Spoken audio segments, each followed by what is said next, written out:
God, I'm gonna kill that kid. Құдай, мен мал баланы өлтірем деп қиқырып жатады. Бұл сөйлемді көңіл бұра тұрған нәрсе I'm gonna деген конструкция, бұл I'm going to деген сөздердің қысқартылған формасы, формалды емес учурда қысқартып қолданамыз. Эссе жазғанда же башқа документтерді қолданып жатқанда мынтип қысқартқан жарабайт. Марф өзінің планы жөнінде айтып жатқандықтан ушул конструкцияны қолданды. Башкача айтканда бұл конструкцияны біз жақынкы арадағы пландарыбызды айтуу үчүн қолданабыз.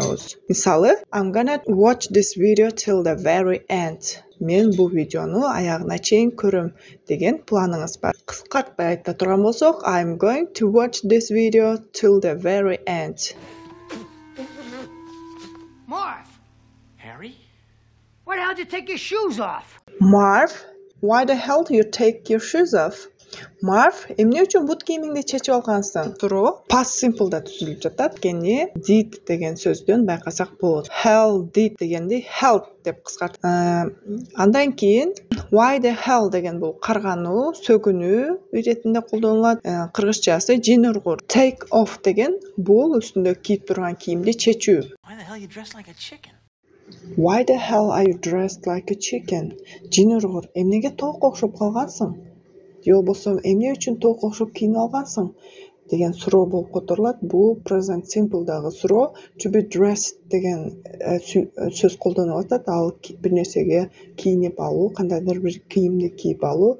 Like a chicken тоокко окшоп. Бул жерде like деген сөзү жактыруу деген сөз эмес, тескерисинче эки нерсени сагыштыруу, окшоштуруу үчүн колдонуп жатат. Harry'ни тоокко окшотуп жатат, ошондуктан like a chicken деген сөздү колдонду.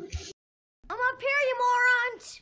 Come and get me! I'm up here, you morons! Come and get me! Эй, жиндилер, мен бияктамын, келип мени кармап алгыла деп чакырып атат. Бул сүйлөм учурчакта түзүлүп жатат.